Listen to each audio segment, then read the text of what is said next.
start. Alright, let's see if at least we're over here on YouTube. Okay, videos. Yep, it's working on YouTube. It's on YouTube right now?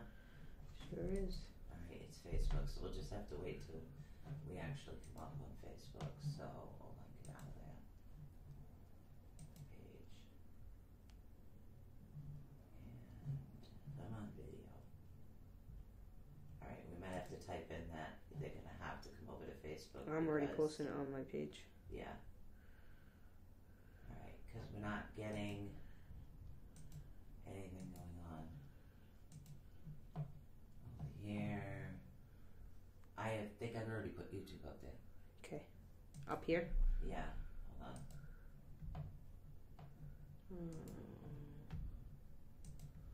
1 minute until showtime.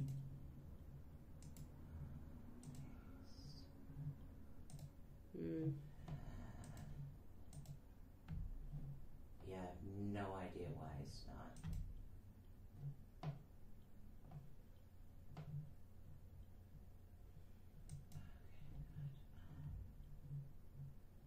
Try videos again. What the heck is going on? Nothing. I have no idea why. Try doing a live Facebook video from there. Okay. Right from the group page. Is it supposed to be streaming and it's not? Okay. I don't know why.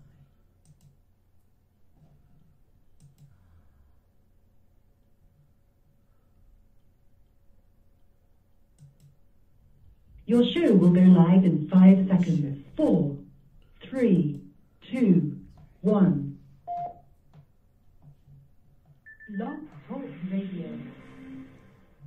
This is Susan Swanbeck, CEO of the ATU Network. This work is protected by Creative Commons licensing.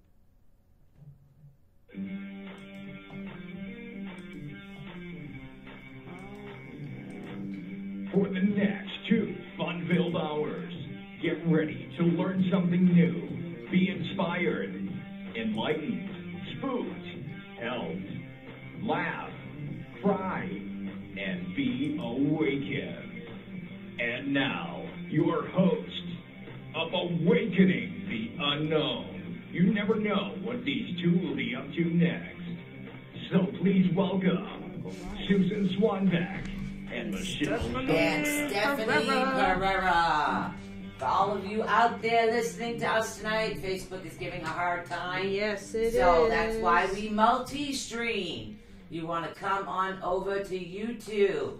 We'll be there on YouTube answering and taking all questions. And hopefully we get Facebook up and running soon.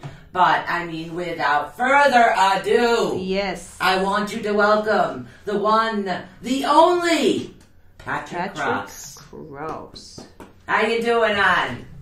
Not too bad. I'm here. Thank you for the intro. Absolutely. No problem. We're having a little bit of Facebook issue here tonight, but we are live on YouTube. So, peeps, come on over. I know you guys were really looking forward to this show. I have no idea why it's not posting up on Facebook. So, well, luckily we know we're not the only ones having the issue. yeah, so it's everybody's having issue. I mean, Stephanie even tried to do a live. Go over to my page and try to do a live from there under the Susan Swanbeck, because that's where most of the Parapeeps are, is on my home page. Yep, and Yeah. I'm not even finding the video right now on YouTube. I'm lost. Wow. Well, I'm recording it, so we'll be able to post it up on Facebook. So we're just going to go with the flow. We can switch seats if you want, and I can fix that. Yeah. Well, you sit here and Okay. we talk to Patrick Cross. But the first thing I wanted to start off with is the fact that you've had 25 years experience in the paranormal field. But does that also include when you grew up in the paranormal field, when you grew up in a haunted house with like 12 ghosts and spirits? Probably not, because I got to add another 10 years. It makes me even older then. Stephanie's going to come over, and I'm going to fix her laptop. Yep. So, All right. you're We got mainly based this. out of Ontario now. I noticed that you have lived in the U.S. for a little while. Did you originate from the U.S. or did you start out in Canada, come over, and then go back? No, I was originally from Los Angeles, California. Okay. Down near Hollywood area, which was nice, Sunset Boulevard. And my father was working with NASA. So he was an engineer, design engineer, then became a jet engineer. And he was on a lot of different prototypes in the U.S., working on planes and mostly new secret projects. He then went to, well, he was involved with a lot of things in Area 51 that I didn't even know about, and I was too young at that age to know what's going on. Right. All I can vividly recall was he would always be either picked up with a black car, and men wearing all black, and he would have handcuffs on a briefcase. And he would always go with it. He said, "I'm going to work." And I always thought that was normal, going to work with a briefcase with the handcuffs, but pretty strange. And he'd be dropped off with the same thing. So it was pretty interesting. He'd never talk about it. Wow. Yeah, that must be like a lot of stuff to, as a kid to see. It makes your mind wonder too. And then to continue, I lost sound. You lost sound now? I don't hear him. All right. Oh, wait. Hello? I'm here. Oh, Yeah, he's still there. It's sorry. just I think it's the he's delay frozen. reaction. Yeah, he just has the picture going I on. got stuck there for a minute. I'm sorry. So the haunted house, was it in the USA or was it somewhere in a Canada location? No, when I moved back to Canada, my dad got the contracts to go to de Havilland Aircraft in Ontario, which was also the leading edge for building planes at the time for jet planes and the Air Force. And he was involved with building the Avro Aero, which was the most famous airplane that was ever built prior to those years. And unfortunately, it was shut down by the American government. Eisenhower said that it's too good and we don't want it. So it unfortunately got dismantled, destroyed. A lot of things were left, unsaid, and there were still some prototypes left that people had hidden years later that found. So the interesting thing was my dad was always bringing blueprints home, and he had all these secret documents saying eyes only and classified. And I never really knew what it was when I was growing up in Toronto. So he basically bought a house in Toronto, Canada, and things happened from there, besides being involved with the government and UFOs and that kind of thing. So my dad, the area was being well developed at the time. It was all being built. And I found out later, was all on Indian ground and native land. Oh, wow. The land was all being bulldozed over. A lot of activity there. So when the house was built, and then shortly after, there was a family that was living there called the Barrett family. And the one person in particular was Greg Barrett. And interesting thing, this was all in the news in the 1970s, that for some strange reason, he didn't, the girlfriend that he was seeing, the family didn't want the girlfriend, and they had a big fight. So he ended up killing her and killing the parents and chopping them all up with the bodies with an axe. And on top of that, to make it worse, he buried all the body parts around the house and inside the house. Later, they only found some of the bodies and parts and charged him, and I think he's in jail still to this day. So when my parents bought the house, in those days, they didn't have to disclose anything, or if there was a murder, nobody had to say anything because it was not really rated at the time. They just said, well, the house is here, and ta-da, you know. So right. My dad got it for a great deal. He didn't know why, and later on we found this was happening and going on. So after all that, after I moved in, I was only about 7 or 8, no, maybe 9 at the time. And, things started happening. I mean, I was unaware when I was a kid. So all these things going on, and we'd start seeing doors move and the knobs turning, and hear footsteps and voices and all that. And it started off normal. I mean, it wasn't really bad at first, and it just started getting worse and worse as it went.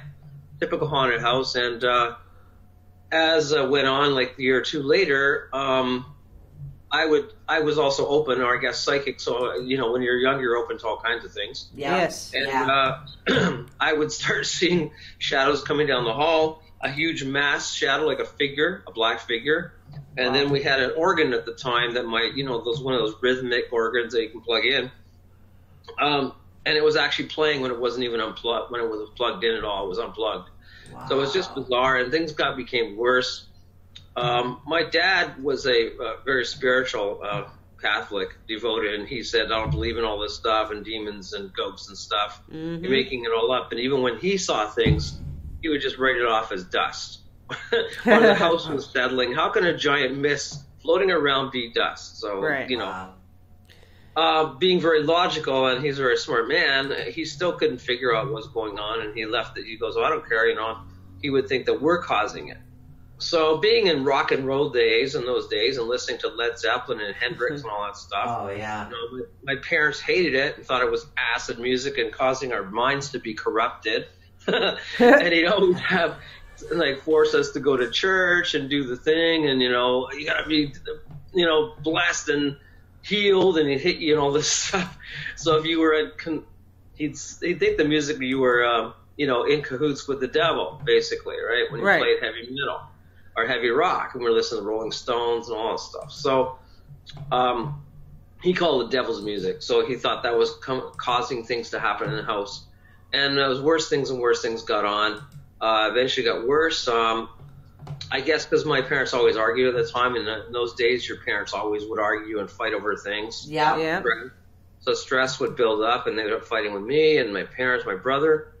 So I started seeing more things, and then I guess one of the main things that would always happen, I would go to sleep at night, and the doors on the closet would be closed. It was heavy wooden doors, and they would always be later on opened, and you could see these two red eyes just glaring at you about 4.5 feet above the ground.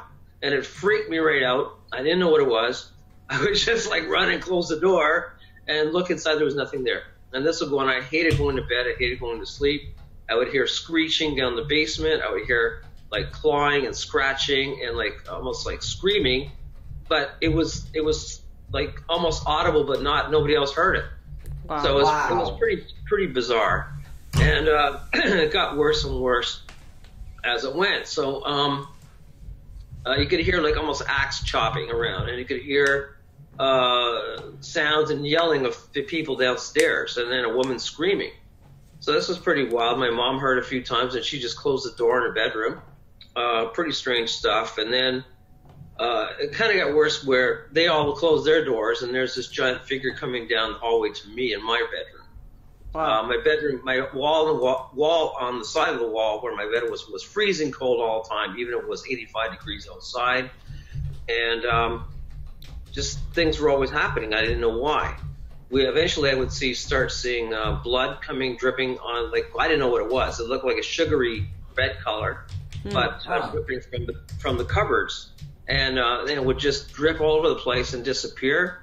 And then my mother had a fruit cellar downstairs she'd go down, see blood on the floor dripping, and you'd wipe it up and come back 5 minutes later. So it always freaked me right out. Yeah. Eventually my dad was starting to clean out the attic, and I guess that was the first signs of what was really happening. He found a severed hand, believe it or not, in the attic. Ooh. And didn't think too much of it, just threw it back in the attic. Whoa. Nice guy. And he goes, I just found something. Don't worry about it. You know, he thought it was, he said it was a raccoon, but we realized it was a severed hand. Wow. Oh, wow. That's freaky. Bizarre. And then on top of that, we were kind of like often wondering why things were happening around the garden. And my mom had these, she'd grow tomatoes, and they'd always turn really, really green and ugly and acidy, you know, and pussy and stuff. She goes, just eat them. And I go, yeah, right. So they were, we realized that the body parts were buried underneath in the garden with the tomatoes. And I never ate them. It was just bizarre. Wow. So one day we were, I guess, getting brave. Now I'm 16. And me and my brother would always have experiences, and we all thought there was bodies buried around the house. So my parents would go away on the weekends. And we said, this is a perfect opportunity. Let's try to be investigators and do this thing and check it out. So we were sure that there was a body on the side of the house where all these things were happening by my window. So we started digging it up one weekend. We started about 11 o'clock on a Saturday morning with other friends. And we went down about 4 feet. There was tons of mud. There was tons of dirt everywhere. We just piled it up. And we finally hit a thud with our shovels. It was just amazing. We just hit a thud, and it's like this huge bag was there. And, you know, it was all buried in like a big one of those big heavy bags, burlap bags or whatever. But it was clear. It was plastic. And we saw a giant rope around it, some of those old ropes that you could see when you tie something up. And we look inside, and there's, couldn't open it, but you could see all blood and everything on the top and from the inside. And we just freaked. We go, oh, that's great. We're running around everywhere. My parents are away. And now we're thinking, well, if we do tell someone, we're going to be charged with accessory to murder. So that wasn't really good. No. So we just piled up all the all our friends ran away. We're the ones left staying with the shovels. And we piled all the dirt back in and just left it there. Wow. Not a good thing. Then we didn't even attempt to do the garden because we thought, we'd find something else. And then we found bones around the garden just on the surface, around like 2 feet under. Yeah. And it didn't look like dog bones. It looked like human bones and some teeth, and that freaked us right out. Wow. Now, my dad just never acknowledged it. We didn't go and tell him we did all this. And this still kept going on for a long time until I actually left from the house. To this day, I think there's gone like 10 other families that have gone through there. It's never been really investigated by psychics. I did go back a few times to face my fears with other psychics. Right. And they confirmed all the things that were happening, and I hadn't told them anything. So It was just pretty bizarre stuff. I experienced cold spots, hot, touching, hands, voices in the basement, doors opening, closing, footsteps, screams, everything that was, I guess, now shown on movies. And in those days, you couldn't talk about anything. You couldn't say anything back in the 70s because they thought you were nuts. Mm-hmm. And my dad didn't want to say anything because he was an elder at the church. He goes, you tell them that and they'll kick me out. So it's like we're stuck. Right. So here I am going to bed at night, freaking out, crying, and he punished me literally. He says, if you talk about demons in this house, we get locked in the closet, and he'd use a belt on me. So it was a very traumatic experience at the time growing up, and that's how I got a lot of experiences from hauntings and going on ghosts in general, goings on. And as I grew older, more things happened, which wasn't good. And I actually challenged it at one point. I got really upset. I was about 18, I'm finishing grade 12. And I was really upset. I was getting pissed off because, things were happening. So I challenged it. I said, well, if you're out there and you're a demon, show yourself and all this crap. And that wasn't really a good thing because in my room, all the books started flying off the shelves. There was a giant windstorm flying everywhere. Yeah. And my records started playing backwards, Led Zeppelin. Stairway to Heaven actually was playing backwards. So all these things were happening, which later got, into the news and media and why these things are happening and people experience them. Wow. So I was probably one of the first ones to relay this stuff that would be actually shown and generated on TV and made into stories. So these were actual things that I grew up with. Wow. No, I understand that. Growing up, my best friend was a ghost, but it was differently. So with me, it was different. Her name was Jenny. She was a little girl. She used to play with one of my little Barbie doll cars. Most of the time, she would scare my mother because things would move by themselves. But to me, it was just somebody that I talked to. So I had a totally different experience with things like that. I didn't have anything as traumatic as you did. Well, it got worse because I think I didn't know what demons were at the time. Right. There's a difference there was an interaction between ghosts and demons. So then I was seeing like these things, literally the walls with hands moving inside the walls, crawling through the walls. Yeah. Wow. Crawling up the walls and crawling on the ceiling, and that freaked me right out. So that's not good. No. Do you ever think that maybe this is why, where some of those filmmakers they come up with those ideas for movies is from the stories that we relay sometimes? Absolutely, I believe that's where it came from because nobody knew what anything was at the time. Yeah. And other people had different experiences, so it all was kind of similar. And then we started relating, and that's where they got these images and things going on. And now you saw poltergeist or things going in and all that stuff and on the walls.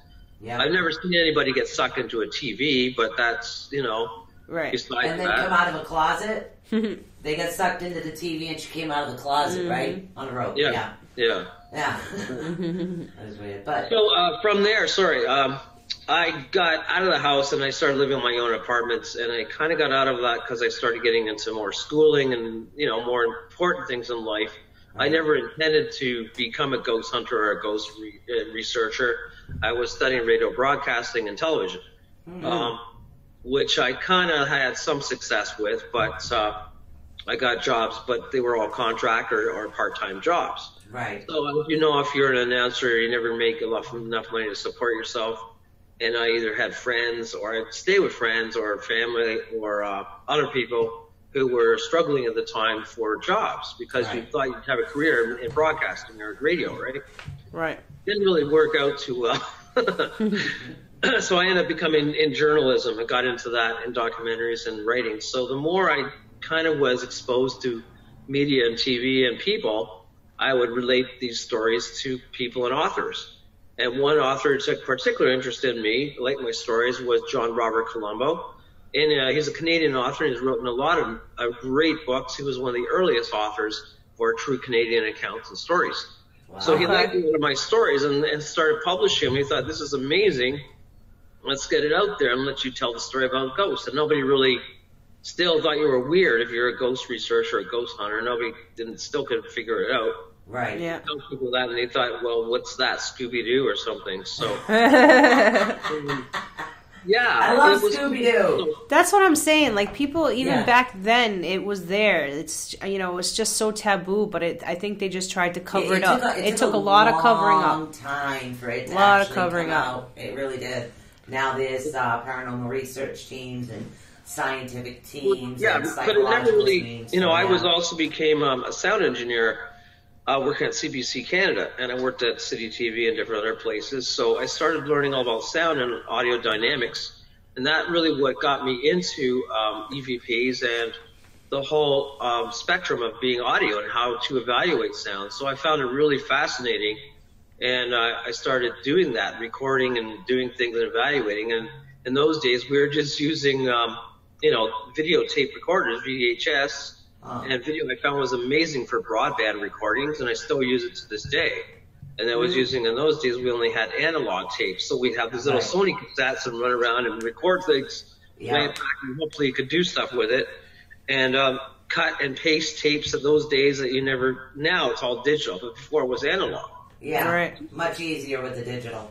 It really Right, is. but you lose a lot of the content because, as you know, digital is compressed. So when it became MP3 or WAV files or MP4s, it's all compressed. You don't hear that audio spectrum of the sound of what you would normally pick up. Right. And I still like analog, but that's just me. But there are some digital. But at any rate, I got into all that and got really good at evaluating EVPs, electronic voice phenomena, and digital recordings. And people would call me to different places, say, hey, let's try and figure this out, or trying to find if there was a ghost. So I'd automatically pick up all that. I had parabolic mics and all kinds of devices, and I still use a lot of it to the day. But it's kind of fascinating for me. That's how I got involved with it. And then TV shows came along and said, hey, you know all about sound. You know how to do all this. Can you be on the sound team and help and record? That's really how it all started. Wow. And then eventually but in Canada, there was very little of anything going on. You were either in radio or TV doing documentaries or news. There was no big things like going on nowadays as diverse as it was. Right. Then Right. is now. Now, I know in Canada there's, I think there's 4 different sections of Native American tribes, I think. Is it 4 or 5? Well, there's 6, actually. It's all based out of the 6 Nations Indian Reserves, right? Okay, that's right. Well, So this there must be a developed lot of history up there as far as the I history know. and the hauntings, especially Right. if they were fighting for territory back then. With the energy, because down here we have a crystal quartz bed that generates energy of a lot of spirits over here on the East Coast. But up in Canada, do you guys have something similar up there? Does it generate a lot, like the history, the land actually? A lot of the land or cottage country is iron ore or quartz. So the Indians did probably use a lot of that to their advantage. I know a lot of the early weapons they had, and things were made out of rocks and stones, and different minerals, and what do you call them? Slate would be used for the arrows and things like that. So we have big history in Ontario for Indians and Indian.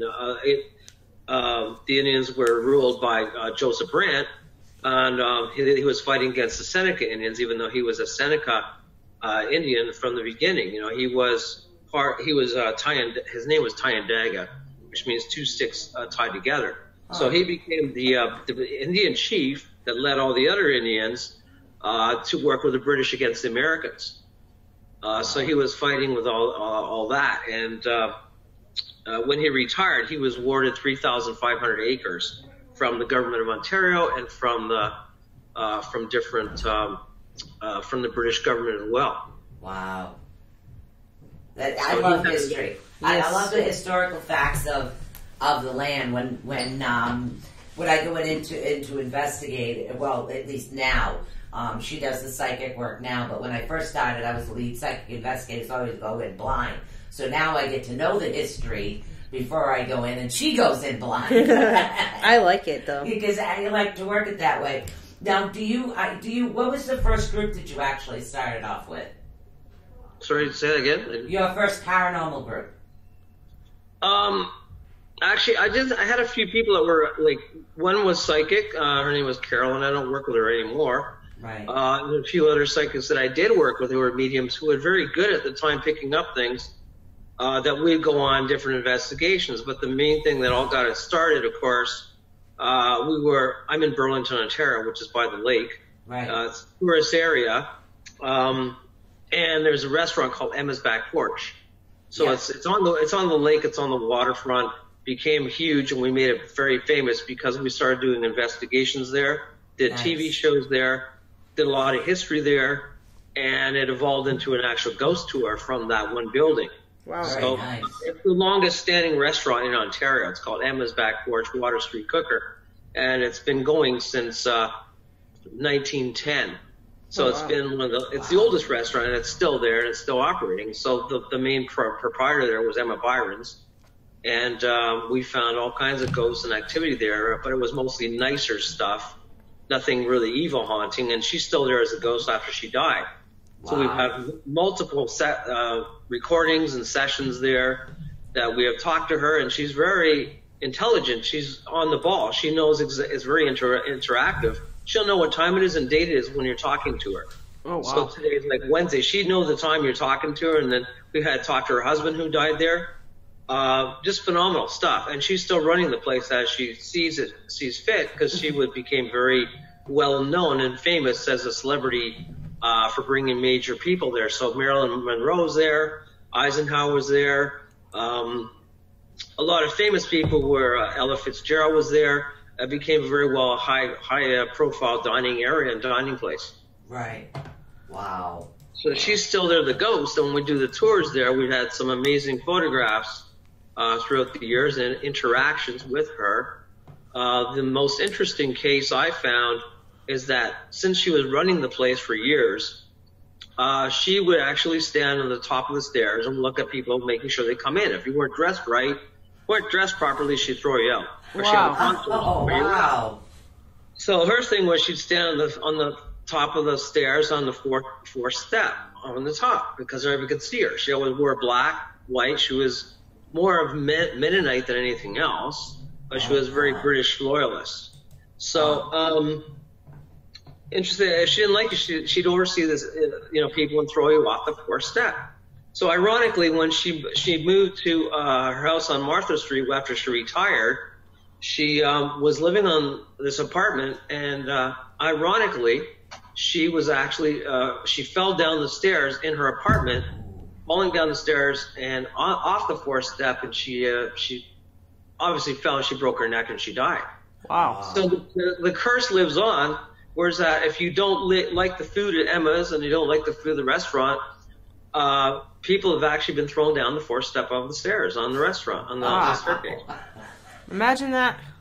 Wow. It still goes on. So we've had some amazing photographs, and we have one on our website that shows a woman all dressed in pink time period clothing, you know, a very fluffy dress, a bonnet, pink bonnet, perfectly clear but invisible, walking down the stairs. You can see it on our website. Oh, cool. Very nice. Yes. Now, for those that are actually listening on the airwaves, the website that he's talking about, at least I think he's talking about, is burlingtonghostwalks.ca. Is that the site, hon, you're talking about? Yes. Yeah, Okay. you can click on and go to the ghost photos. Right. Pretty amazing. A lot of it's been shown on TV and television, and we even got on CNN News with it. So it's Nice. pretty amazing. Nice. Don't forget, if you guys want to call in and give them a call, we've done some short introductions, please. Give us a call at 563-999-3002. Yes. You can actually talk to them directly and ask away Questions. some questions. Our Facebook Live feed should be up shortly. I just got a notification that it's down at the moment. Yes. They're still Facebook sending won't be. data. But hello to everybody on Twitch, YouTube, Periscope, and all the other places that we're on right now. So we'll just keep going until the Facebook goes up. But I love, especially because ancient past history. I have family that went, I guess, where did we come from? But anyways, I have some Canadian in me, but, you know, I've got all kinds of things. I think it was the parent side that was Canadian and part of the Native American. And so I always find history of the places that I've been really extremely fascinating. Now, does your EVPs, a lot of the EVPs match up with some of the historical facts that happened? Yeah, I've been lucky because I used to be able to be, I'm very clairvoyant, or clear audio. Sorry, clear, listening. So I can pick, that's my gift. I always hear things and people, ghosts and spirits talking to me all the time. Nice. So I'm very good at that. And when I hear stuff, I've had major conversations when people look at me like they don't know what I'm talking about. They have no clue, and they go, this guy's just in midair, right? So and then I've recorded it and played it back and heard the same thing. So it's pretty incredible. That's impressive. And I find that a lot of them want to tell their story. They have unfinished business. Yes. They want to pass on information to their family, friends, even though now they maybe have been dead. Like Emma's been dead like 100 years, So it's like all these people are still, I found spiritually, don't even know what day and time it is. They think it's only happened yesterday. Right. Yeah, some of the spirits do. Now, we had a question that kind of came in during one of our shows that was waiting to speak with you, but our Facebook is down, and he came to us for Facebook. And he had a question about whether or not you utilize a spirit box and how you feel about spirit boxes. I found it's intermittent. What I mean, it's not, it is good, but it's not good. I found like you have to really maybe use it or maybe more in tune with it to be sensitive to work with it. Right.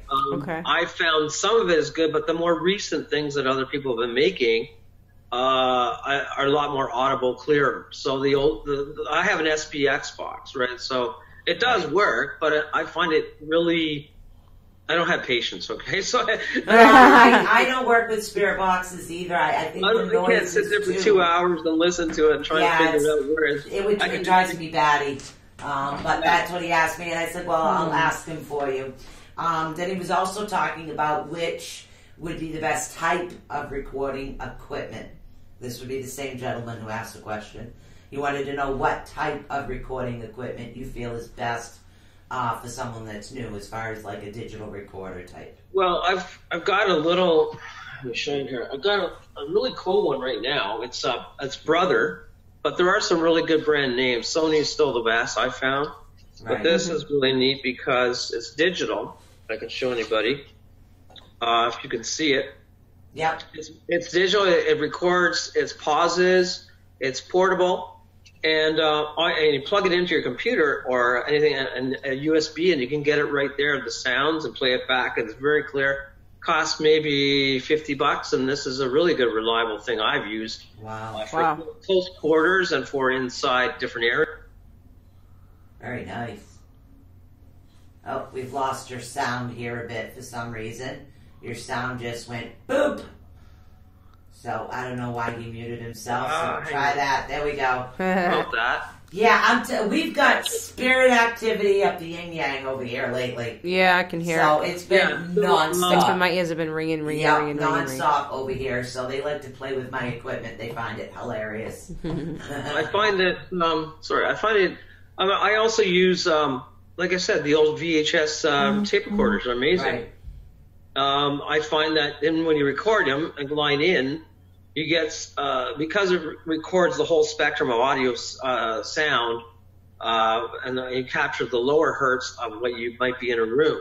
Right. And if you the analog tape recorders, they have the little, the Sony digital one, Sony analog ones here. Yep, I had one of those for college. Yeah, little cassettes. And the cool part is you can still find these. You can play it. You can go back and forth and slow it down and do a pitch control and actually hear the voice really low in different decibels. Wow. So I find it really fascinating that way. Any good unidirectional mic will work. If you use a directional mic, they don't really work that well because it's only centered on one spot or one area. What else? So there's a number of things. I guess you could research, but I found a lot of people ask me about apps. And I'm not an app person. I find they don't really work. Right. They're not calibrated. You can't calibrate them. Yeah. The only thing that really does work is the EMF app or EMF detectors. But most of them you can't calibrate it. You can't verify it. You can't do anything with it.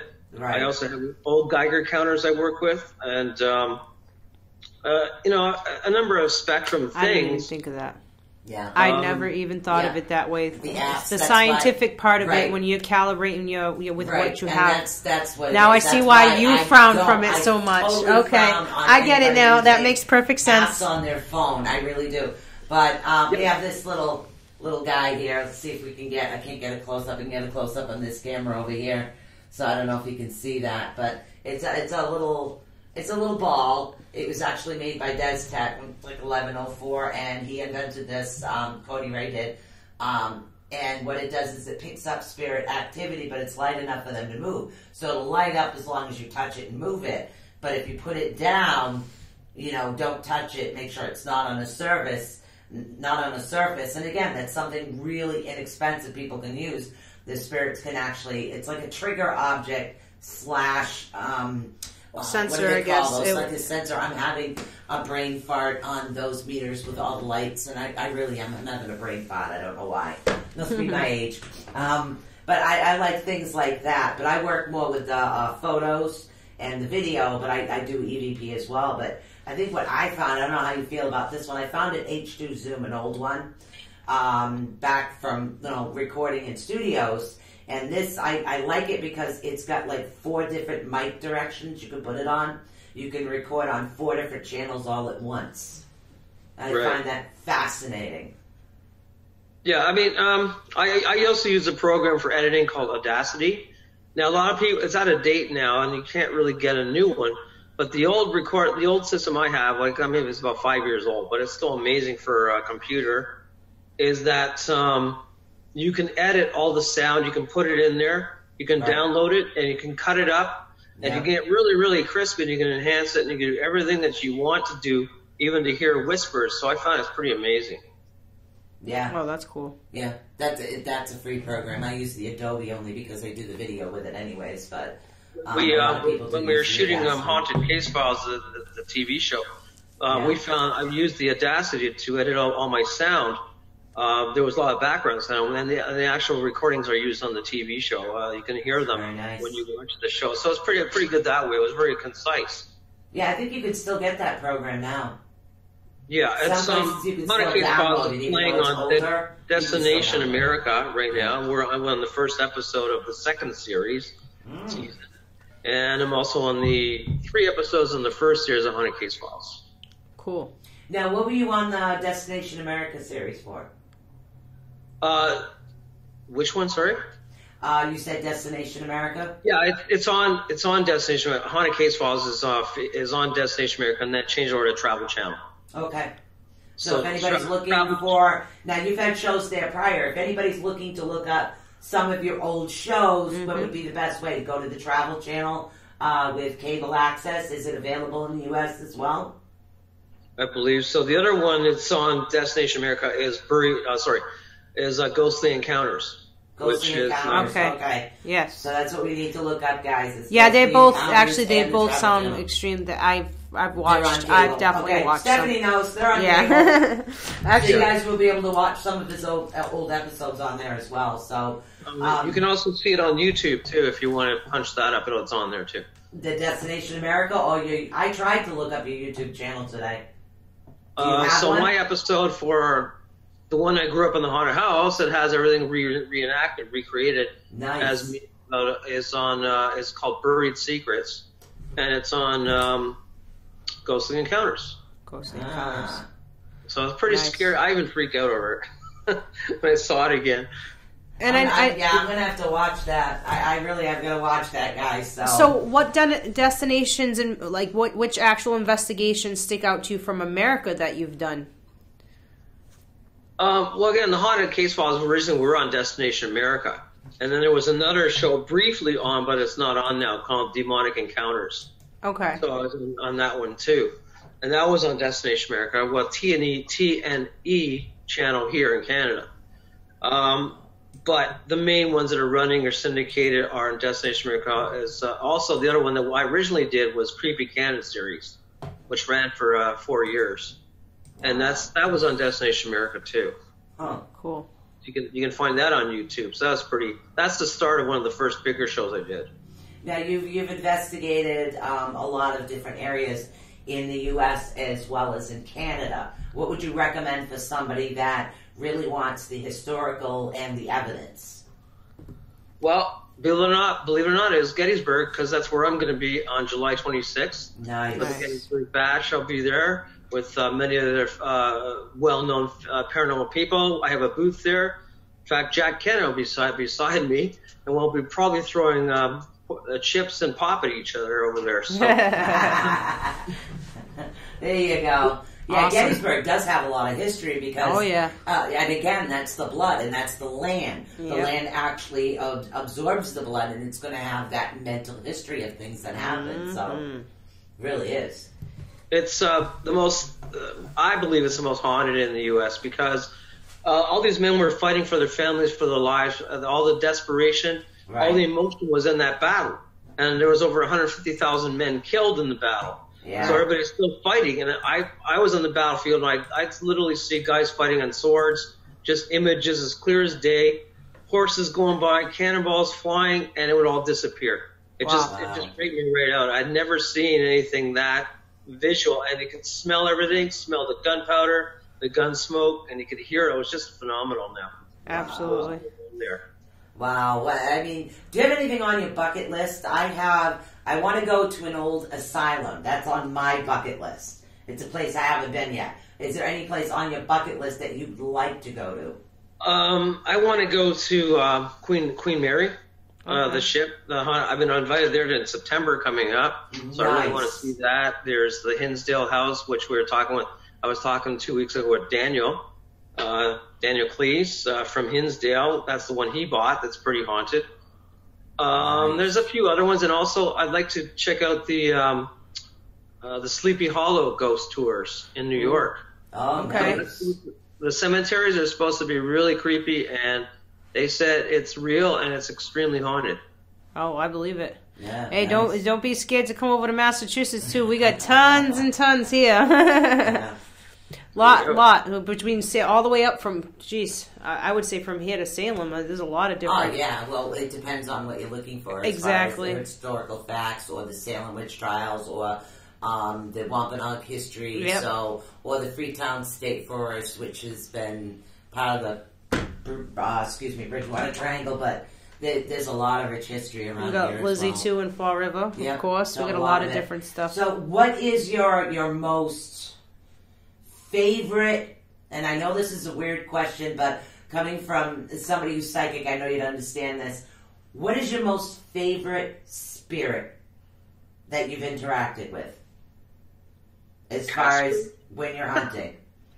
No, actually, I found when people who have died, like normally, not tragically, I've been able to more understand them and relate to them more than anything else. Because when somebody dies tragically, you know, either they're shot or they're killed or they're murdered and they're out of their body and they're looking for more revenge and trying to understand what's going on. But if somebody died naturally of causes, they understand, they live their life, but there's this holding place that they, some can go on and some can't.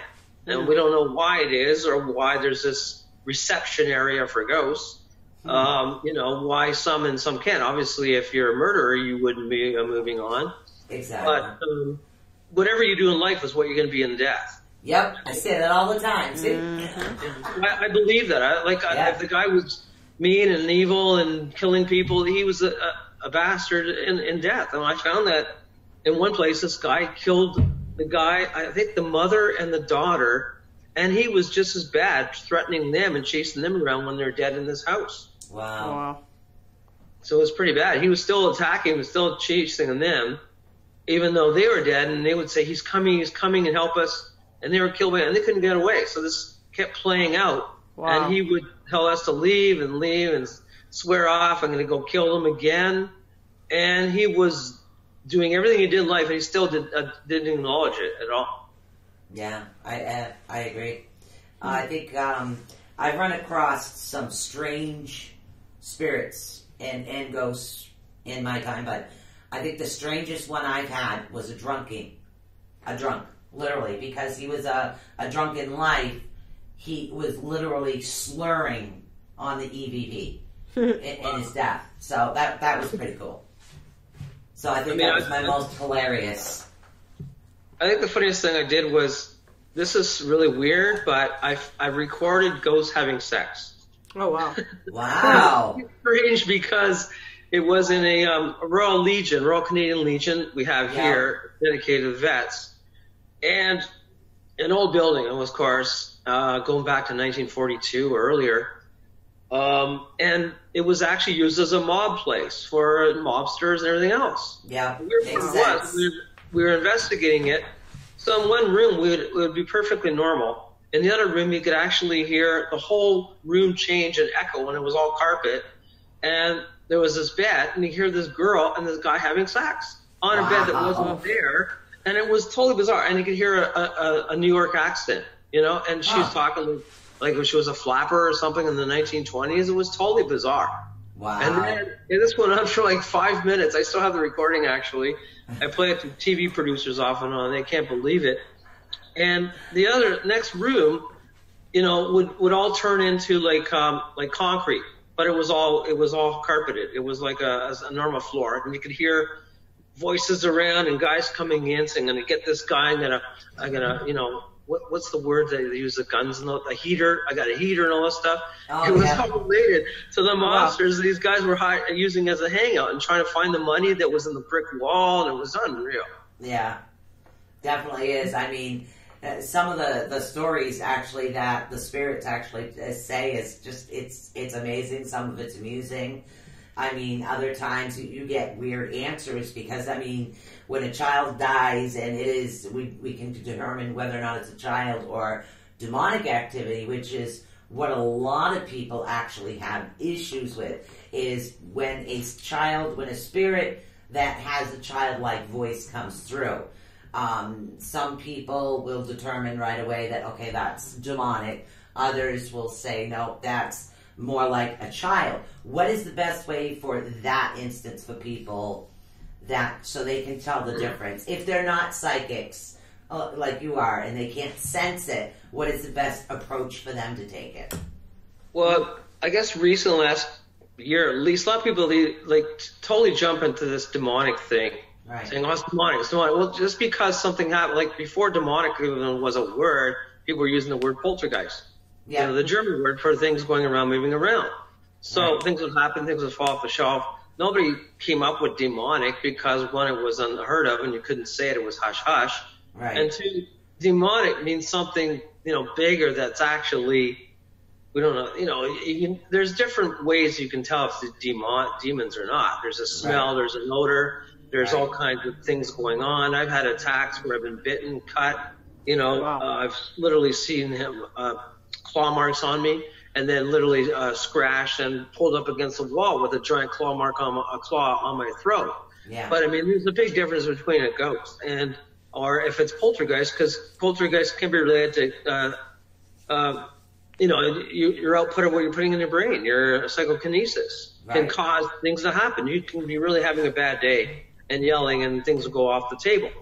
Or you have a stress in your family and you're having an argument, and then things happen, and they all think now it's a ghost or a demon, which isn't really the case. Right. I agree with that, because I truly do feel, hey, Kathy, how you doing? They're starting to find us over here on YouTube now, so Facebook is giving us a heck of a time. But like you said before, and I agree with that, how they are in life is how they're going to be in death. So if they were, quite frankly, a real, can't say that word, SOB? a real SOB in life, they're going to be an SOB in death too. It's just their personality as far as my experience goes with them. Well, it was kind of interesting because there was another guy who was really mean, and I guess he died or was killed. I tried to help him move on. He said, I did things in my life I didn't really mean to do. I'm kind of remorseful, but he was brought up as a Christian. Okay. And the interesting thing was all his years he was told he would go to heaven. God would come and see him. You die and you go to heaven. Well, he said it wasn't happening. He couldn't go to light.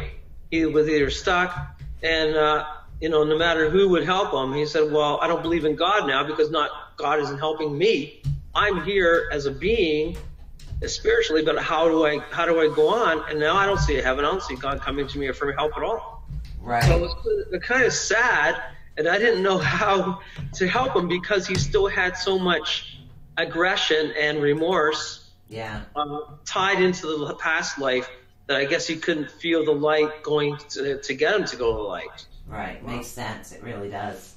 It really does. So he was tied to life no matter how he could get out of that mode to say, you're done, your life is over, you're okay, you can move on, now you can go ahead. And he couldn't get past that. Right.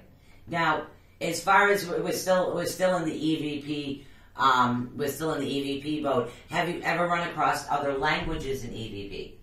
Yeah, mostly French, definitely Indian languages. Right. Okay. Indians talking Indian language and some German. But I think for some reason I would have to translate it German accents, and there was some heavy, definitely English accents that I found in the past. Right. English people you could definitely tell they are from the time period of the English, or Britain or English, of course. Yeah, it's really weird. There was one, just an example, just so I can see if you have any examples, because I've gotten some really outrageous EVPs, but we went to go test out a new recorder, and of course when I test out a new recorder or camera, I usually, I like the cemeteries because I find them quite peaceful to me. I don't know why, I'm strange, but I like cemeteries, they're peaceful. But literally we were there and we were just having a conversation with some of the local residents, we like to call them residents, and I think it came to the point where one of the spirits, I guess they wanted us to stay, because I forget what the question was, but they said, would you like a piece of cake? But they had that strange accent about it, almost offering us a piece of cake if we stayed and continued to talk. It's really weird. It was funny, though.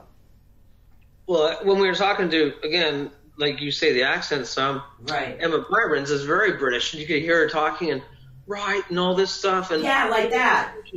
It was so cool because it was very distinct, and it was very obvious how, that time period of how they pronounce things. And she was still, British loyalist, of course, but living in Canada.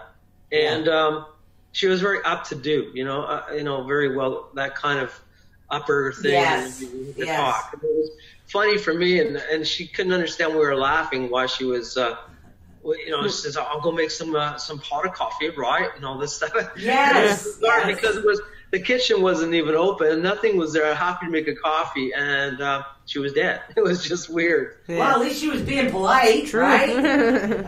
So, yeah. See, up here we get, up here in this particular area, there are certain areas around here that are really strong for the Wampanoag language.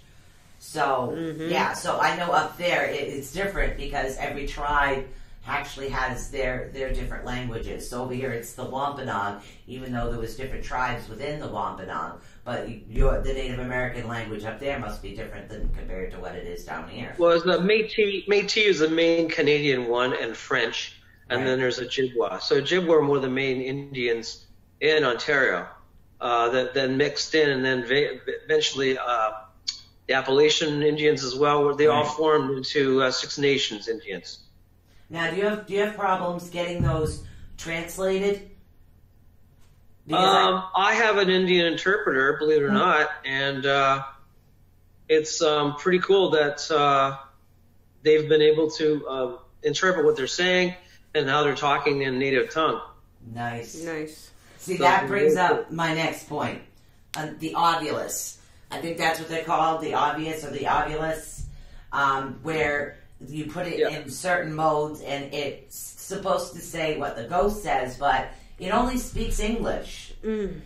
So to me, I used it in Casa Loma with a colleague of mine when we were doing the ghost tours there in Toronto, right, and it definitely picked up incidents of what was happening. It wasn't like full sentences, but like redcoats, Yeah. or here, or fighting, or blood, or hurt, or tower, many men. So we kind of had to piece it all together. right, But it was pretty accurate for what was the history of what was going on in the building. right. Yeah, I like that. It just confuses me because it doesn't really do any other language besides English. Yeah, in because this particular area, we had a different mixture. So, yeah. I wonder if they'll ever come up with something like that. It's an app. It does work for one of the Yeah. things you don't have to calibrate. But again, if you're using really stuff, and you don't have to spend a lot of money on equipment. Right. Your phone is an amazing thing that right now, our phones, because now you can record, you can use a camera, Right. you can use, playback, you got a video. It's one of the most modern, great tools for the simplest recording for ghosts right now that Oh, you can yeah. do.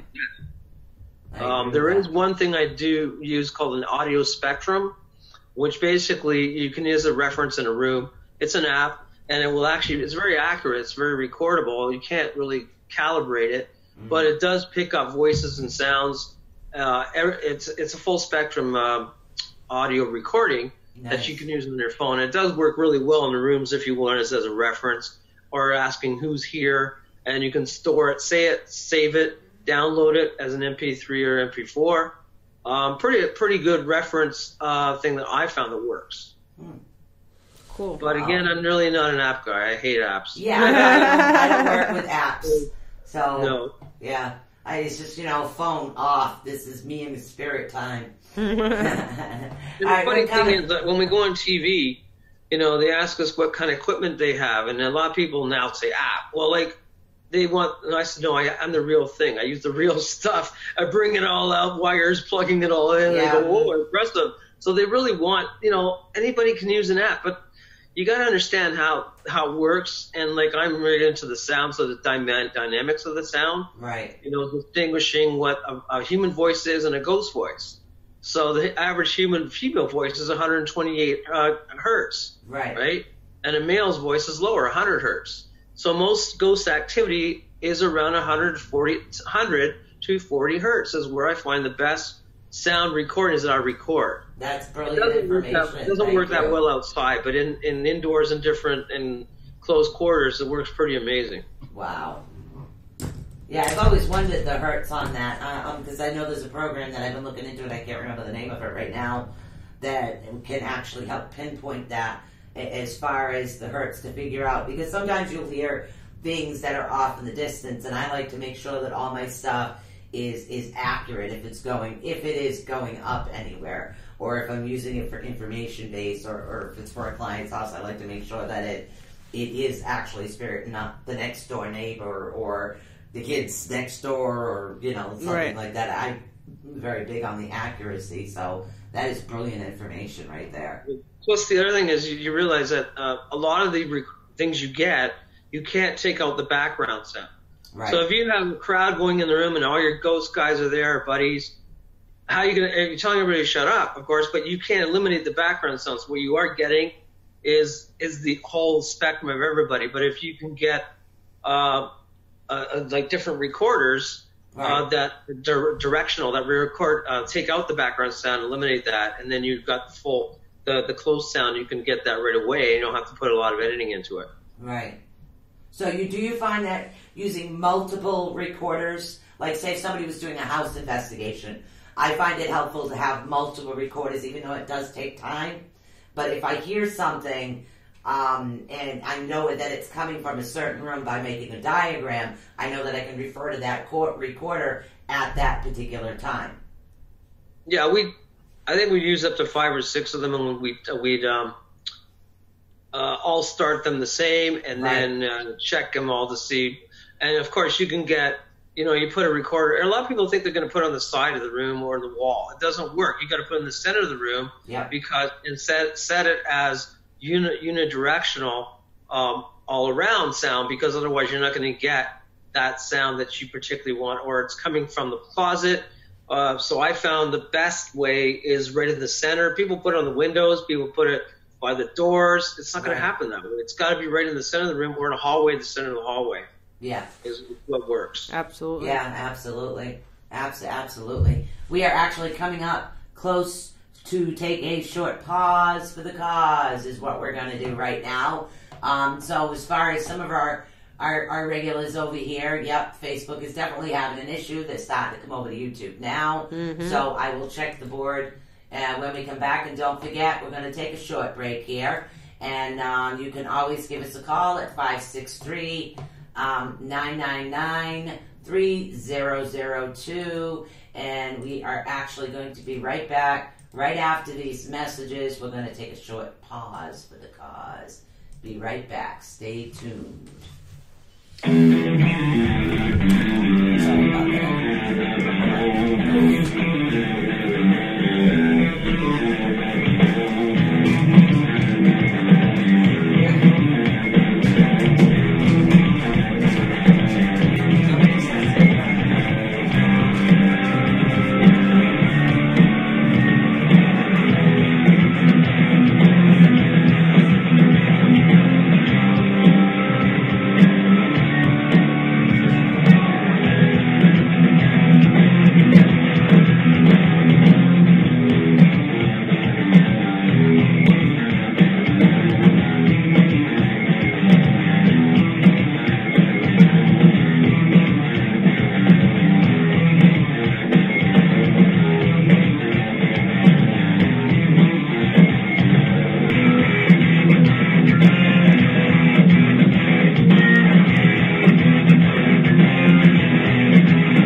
my lovely son bringing me my coffee.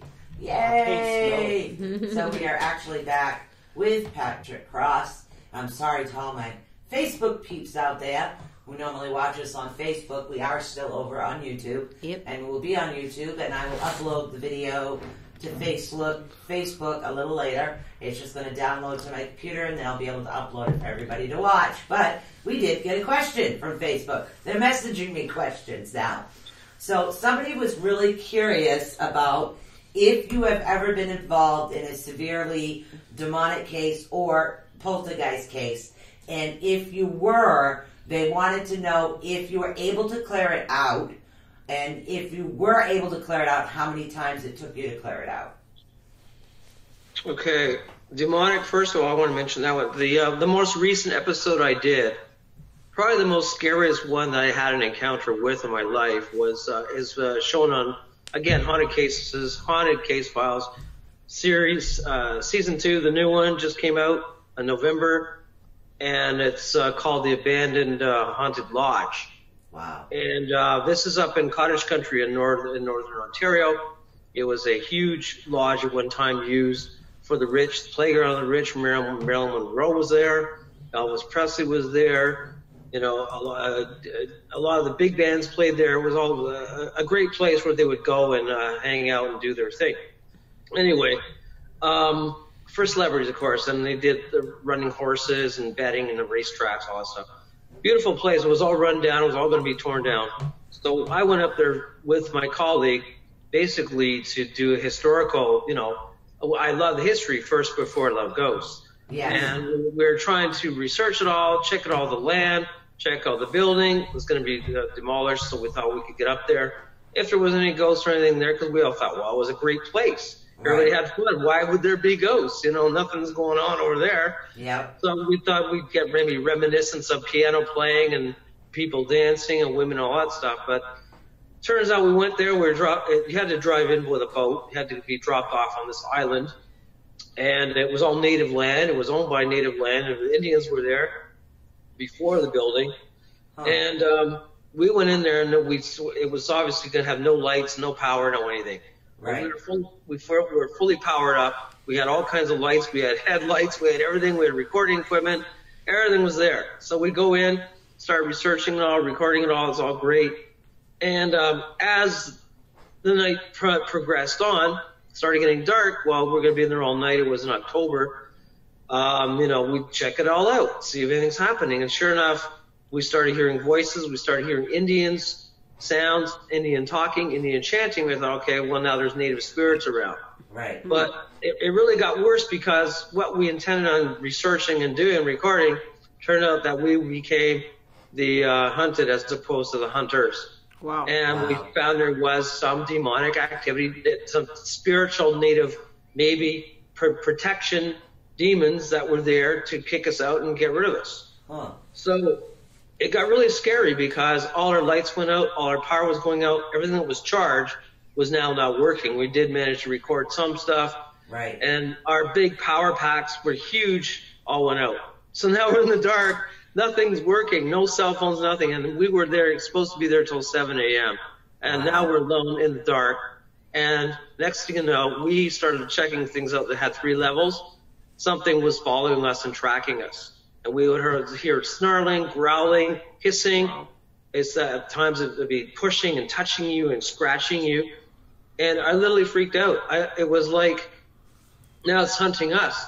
And we'd hear it 1 minute would be one side, and then you'd hear an Indian talking or hooting, and be on the other side. And then something would jump in front of you and go, "Row," and then just freak right out.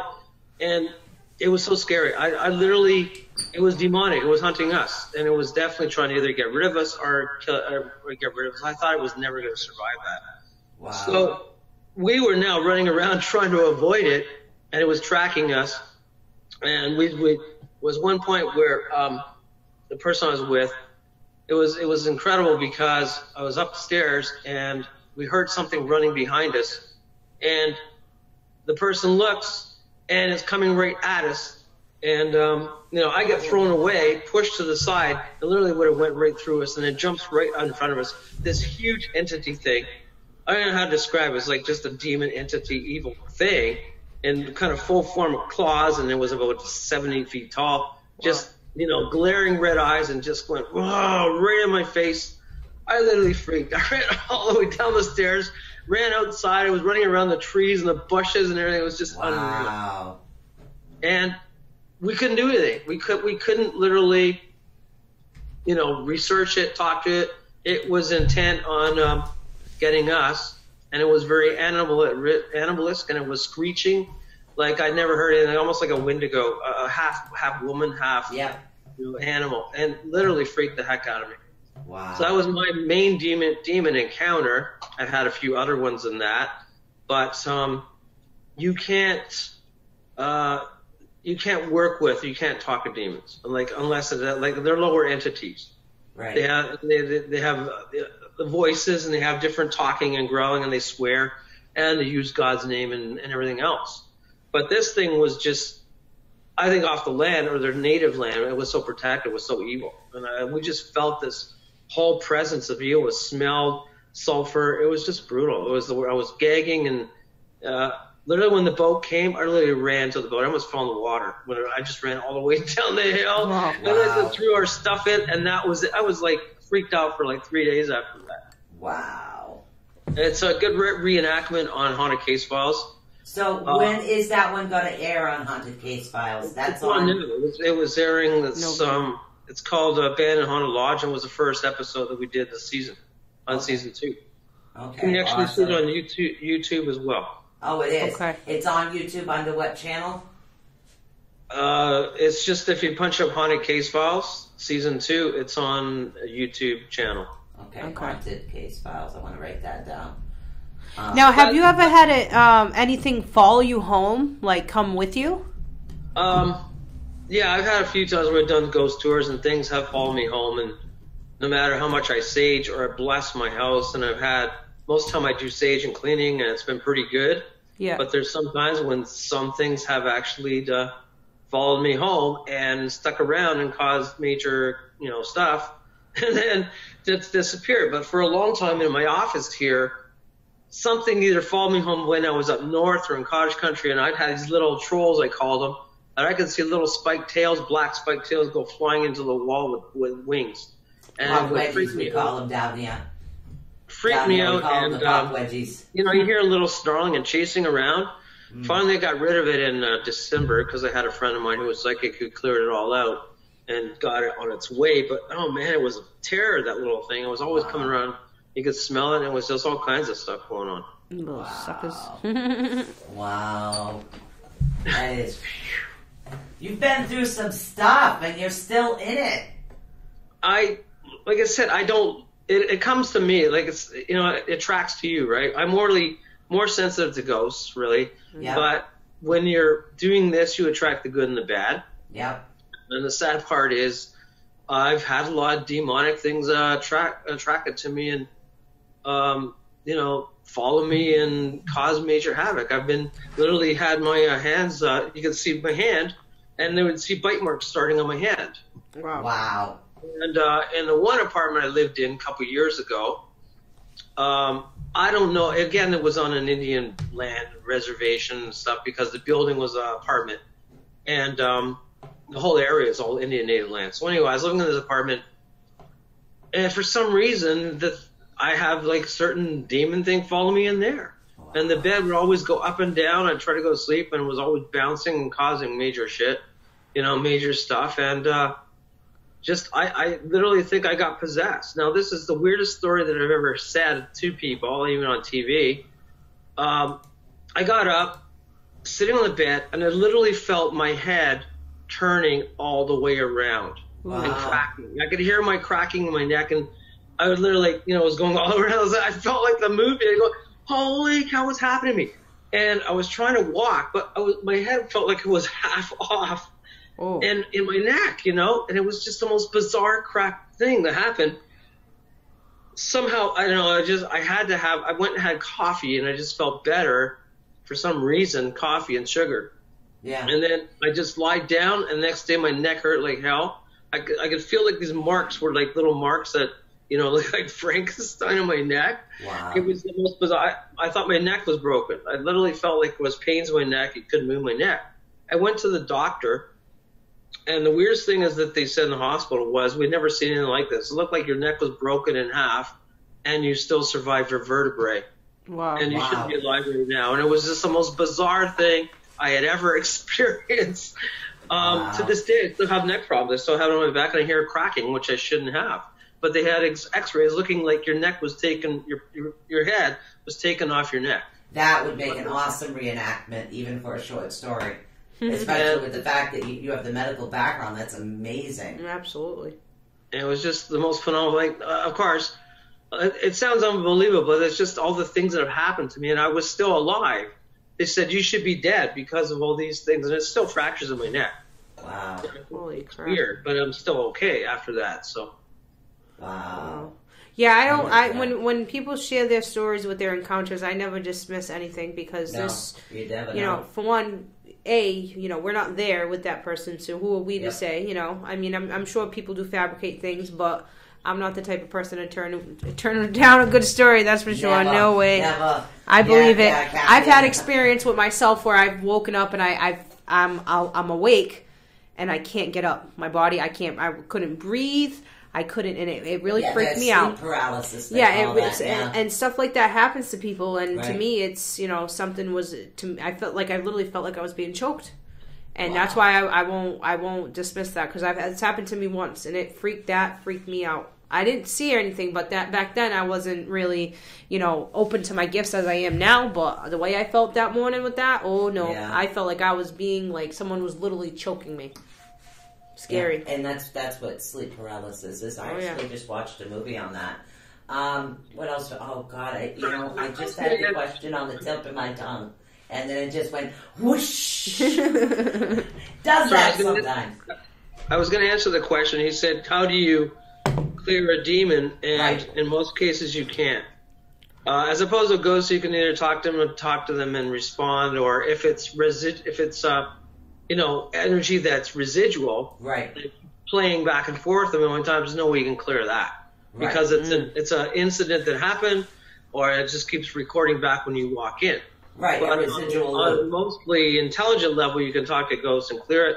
But really, with demonic activity, and if the person's going through it, there's definitely four. I've been glad and happy that the Catholic Church of Diocese has trained me in demonology and exorcism. I don't really do it. I'm a lay person, so you can't really do it. Right. Because it's against God, right? You have to be blessed by God and the priest to do it. Right. Most people who say they're demonologists, you have to be part of the faith. You can't just start saying you can cast them out, but they'll come back, because they'll say, well, what are you? You're just a human, what are you going to do? But anyway, the four things that you can definitely tell if somebody's possessed is one, they go into, their eyes become really glassy. They have a different look. Their whole eye becomes full eye of a black or brown. Right. They start talking in a different language, an old language, a broken language from ancient times. They become super strong. Really, really incredibly strong, and cause major, the strength is one thing, and anything you talk about God, that it's blasphemy. So they'll start swearing off. If you talk about Christ and all that, it's another sign. Anything about the Word of God or faith, they will definitely come at you and attack you. So there's the four signs, and then they remember things concealed or hidden from times, from ancient times.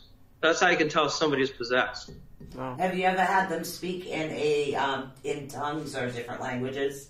Yes, Latin and Old Latin, and then there's a Celtic Latin that I've heard them talking, and then they'll talk backwards as well. And then I had to a lot of times record it. And the main thing is you're not supposed to interact with them. You don't agree with them. Right. The whole idea about possession and demons is to knock you down, wear you out, take over your body, and control you and possess you to do what they want. If you ignore them and piss them off, well, they get more upset because you're not responding. You're laughing about it and saying, well, what are you going to do? Right. Exactly. So most of the time, the more you ignore it, the more they just get upset and leave. And that's how I've dealt with it. Now, if you were to do a recording, if you're doing like an EVP session and something happens with a demonic activity or somebody actually becomes possessed, if you play that back, one of our listeners wants to know, if you do play that back and it is, say, demonic, is there a possibility that particular demon could find them from the recording or having the recording and playing it back? Yeah, they can come through devices. Mm-hmm. So when I was analyzing and recording, the thing would come back or activate it from the recording, or from the voice, from what you recorded, or from phones even. We've had them record coming through and talking to them, and they've all been swearing, and yeah, it can be very interactive. So that's another way of possession. They're smart. They know how to now use electrical devices to come through your computer and everything else on your phones. They also want to know what the best way to handle a situation like that would be. Well, first of all, if you're dealing with any demon activity, the main thing is to be grounded. You cannot go in with just thinking, oh, I'm going to handle this and, muscle up and be strong. It doesn't work that way, because they know what you think. They know what you're thinking, know what your weaknesses are. So ideally is to block them. I have here black obsidian, by the way, that I use. I use black tourmaline to block everything negative. It absorbs it all and puts it all back on them. And you got to be have faith and have a Lord's Prayer and open a circle and be surrounded by white light if you're dealing with it. And then ask, talk to your spirit guides, but basically asking God for help. And use the Lord's Prayer, and basically you can interact with them that way. But the problem is they can jump from one person to another. Yes. So even though you're in one, you're doing everything possible, they're going to jump to the next person who's the weakest link, or find your weakest link of what you are and tear you down. Right. I agree with that. I do. 100% I agree with that. It can happen. Even the churches are not guaranteed. Like, I work with a priest, and they're not guaranteed about fighting demons. You might have to go back a certain amount of times. If a person is possessed, you would have to go back several times because they say it's not always a sure thing until it's actually done. But I've seen them take people, basically talking all kinds of different languages. Then I've seen them elevated. I've seen them different doing your arms and things. There's things that you cannot do with your arms that go backwards and forwards, right? I've seen all that happen. So it's pretty astounding. And the main thing that I've learned is from the priests is to call out their name. And demons hate it. They don't want to reveal their name. And the reason why is because they're powerful above you. They think they own you. So as soon as you know their name, and they reveal their name, now you have control over them. Right. They become weak, and they don't want to be weak. So now they're bowing to you. And then with the Lord's Prayer and with God's help and faith, you're banning them. Now they know their name. They don't want to do that. And that's the main reason why you try to ask them to spell out their name or ask their name. Huh. That's fascinating. It really is, because down here, in this particular area, it's very difficult to try to find a reverend or a priest if there is a situation where you need something like that. Usually it has to go down the line of people in order to find the help a priest you need. or a reverend. Yeah. There's not many around that are open to that. A lot of people don't want to do it. Even a lot of priests and preachers will run away from it. Right. Because one, it's they have to document it. It's in doctrine, and most of the time they handle family problems and family situations, and they're more of the faith, or the cloth of the faith. So they don't want to get involved with it because they know that they can be possessed, and we're still human. But you got to understand with demons that we're alive and they're dead, and the one thing they want that they can't have is life. Because they're dead, because they're underground and ruled by Satan, ruled by other devils, they want to experience the living, and which is that's what they can't have and they won't have until somebody dies. So they can do all the things they want. That's why they want to possess you and come through you and take over your body. And a lot of people don't realize what they're doing when things happen. And when they leave, that's it. Right. I agree. I absolutely agree. That was the last of my questions from the chat room. Oh, well. Your turn. Tag. No, I definitely... I'll look and see if anybody else has messaged. Okay. Sorry, go ahead. No, it's okay. Patrick, with a lot of these different investigations that you do, has anyone ever, how do I want to say this? Have people, I'm trying, Oh, you're talking about like the case with Mark? What do you mean? Sorry, I got Was it Lizzie confused. Borden's? Yeah, like he's done a lot of stuff. Like, have you explored this side of the U.S. with a lot of the different stuff you've done? Like, how close to us have you been? Just out of curiosity. No, I've only been recently in Reno, Nevada. There's a lot of stuff going on there because I have family there right now. I was there at Christmas, but I haven't been as far as I want to be. I've mostly been in Ontario and Canada and across the border in Buffalo and New York, but nothing other than Gettysburg and Nevada and Las Vegas. I've been down there a lot. Okay. Now, what's your take on the Lizzie Borden cases? Are you familiar with Lizzie Borden? I'm aware of them. Yes, I know about them. Okay. No, I mean, I would. There's If two somebody different asked houses. me, I'd probably go. Yeah, for sure. Yeah, there's two different houses, and everybody always has an opinion of them, and I always get curious. But she has her the house that the murders happened, which is in Fall River, and then her Maplecroft home. So there's actually two homes that she actually lived in.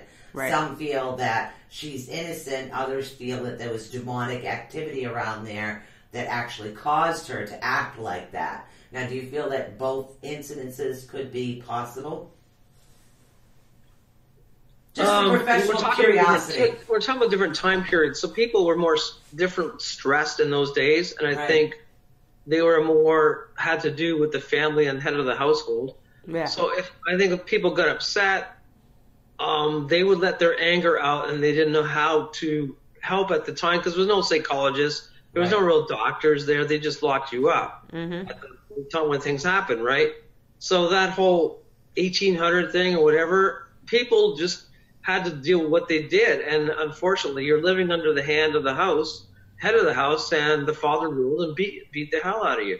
So whatever your actions were, if you got fed up and you wanted to kill your father or mother, you just went and did it. So I don't know if when they died, they felt good about it, that because they were tortured and punished all the time, now they're okay as a ghost, or they're still, now they have to live the fact that they murdered their family or parents.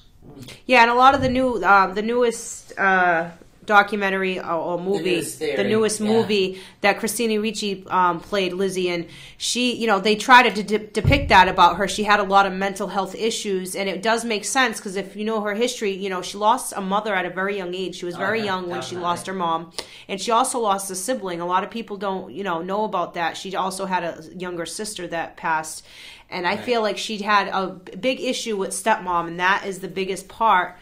I felt when I was doing the investigation was I felt that loss, like that disconnection of the trauma. You were in the Maplecroft house. In the Maplecroft house. I haven't Right. gone into the house of the murders. Right. If the way I'm feeling is, I feel like she's in Maplecroft. I do not feel. I felt her big time that day, and I do. I have that feeling of loss and remorse, and she's very like lost, kind of.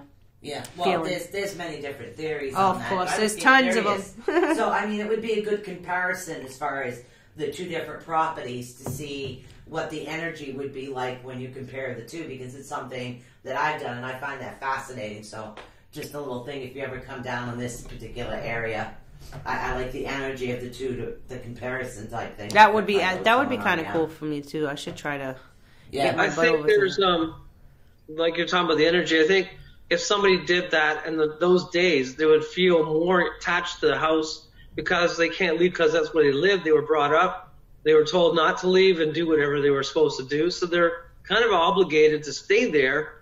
And then they still don't understand in depth why they're doing what they're doing. So as you said, it could carry on from life to death. they're stuck with the problems of how to fix it, but they don't know how because they've already dealt with the situation, Right. or killed or got murdered, or in the same sense, right? We don't know.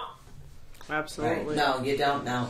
And that's the thing. And that's something that I've always been very fascinated with, to research the history as far as, and that's why I did both houses, because I would like to eventually, and again, I don't know if it's something that you've done, there's got to be a way for a ghost or a spirit to actually state on EVP or even video, if you happen to capture a video and get the actual voice coming through, how something happened and what really happened from actually the voices of beyond, so to speak. Mm-hmm.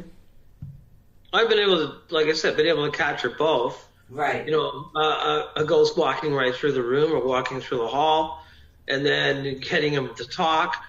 One of the more interesting things I did again was in Gettysburg, was a Cashtown Inn. Not so much known because everybody goes downtown to the main Wyndham Hotel. Right. But Cashtown Inn is extremely haunted because it was used as a hospital. It's Right. still there, and it's also a restaurant. And they have a huge amount of hauntings going on, where I saw a full apparition of a soldier, and it was a Union soldier just standing in the hallway, looking out the window. You could see his whiskers, his eyes, a reflection, his gun. So detailed, but he didn't have any legs. It was just bizarre. It was there for 5 minutes. He turned and looked at me, and he just disappeared. It was the most phenomenal So thing. he was standing up but had no legs, correct? Yeah, but having no legs. It all disappeared below him. Wow, that's But pretty cool. the details of the hand, the gun was there, his whiskers were there, his eyes were gleaming. They could see the reflection from the light on the window. And it was just so bizarre that it was the best apparition I ever seen. I mean, I tried to take a picture of it, but all I could see was then a shadow moving in and out of the hallway after that. Right. Right. That's fascinating. Do you think that ghosts could ever, say if somebody was accused of something they didn't do, or say if somebody was murdered, do you think that a spirit of a ghost could eventually, possibly as we advance the field, maybe speak out through an electronic equipment, not just psychics and gifted people, but do you feel that they could speak out and say exactly what happened? That's a great example, because I found that in one of our ghost tours. There was a man who was probably about 6'2", and he was accused of crimes he didn't do. He's still the ghost at the village square, we call it, in downtown Burlington. And the whole area looks like a whole British town, really. It's set up like that. And this guy, we got him recording and talking and everything else, saying, well, I was killed, I was beheaded, I'm looking for my head, and I shouldn't be here. I shouldn't be judged. Why was I killed for a crime I didn't do? And yet he can understand everything. He can visually explain things, but he's always in the one area. He can't leave, or he can't go somewhere else and go on. He's still trying to figure out why he was tried and killed and been hanged, and killed, or he was hanged and then his head was chopped off and buried without his body. Huh. So it's phenomenal, because he was definitely expressing not understanding why he was killed and murdered for a crime he didn't do. Yeah, that's definitely an area that I would like to touch on eventually. So, and I think we started doing some cases like that, and again, just ancient cases in history. I find that very fascinating, and I really hope that the field itself advances enough where we can Utilize it and help some of these lost souls who are actually on this earth, or are still earthbound versus spirit realm. Definitely. Again, and the whole idea when we grew up, when we're taught, you live your life, you die, and as a spirit you go to heaven or you go to hell, right? So why there's this whole holding place, I call it the ghost reception, waiting with a number, to either take off and go somewhere else where others can pass quite freely and go on, and they died, and nothing happens, and they go back, and they, maybe come back as another person years later. Huh. Yeah. Maybe. Interesting. Reincarnation. We don't know why. That's the whole Right. the whole fantastic, the unknown, the paranormal that we don't understand. We're always looking and searching. But I find it fascinating, because when you can actually capture something and record it and video it and document it and sound record it, That's what I think the true part of the ghost research, the ghost hunting is. It's the thrill. It's the fun of interacting with something else that was alive and now dead, and it's trying to tell the story and the history of what had happened there and why they're there. Right. Exactly. Now, on the haunted case files, are some of your EVPs on there as well? Or is it just a lot of historical facts? No, the real things, the ones that recaptured the demons, are on that episode of Abandoned Lodge with the demonic activity, the demon guy, as well as a couple other episodes we did. The Forbidding Funeral Home was another place where it was the funeral home was basically the guy was a kind of a crook. What he was doing, the funeral director, was taking the bodies and burying them in the casket, but then burying them somewhere else all around the property. So he'd keep using the same caskets. So eventually he kept burying all these bodies in the walls and everything else, and it wasn't becoming a funeral home anymore. He would never dispose of the bodies. So he'd make money off using the same caskets, and he got charged and everything else. This is in Ontario, and it's also part of the Haunted Case Files show. And this guy was, and it was also built on bad land. There was witches there. They had witches' covens and demonic stuff. So all kinds of stuff was going on there. This funeral home that was going on that we investigated, and we were there for at least a couple of months back and forth. And it was just phenomenal that this guy was killed off and his wife was killed off. She was thrown off the balcony, the widow's walk, and she was killed, and the whole family had problems. There's all kinds of ghosts and hauntings going on there. Wow.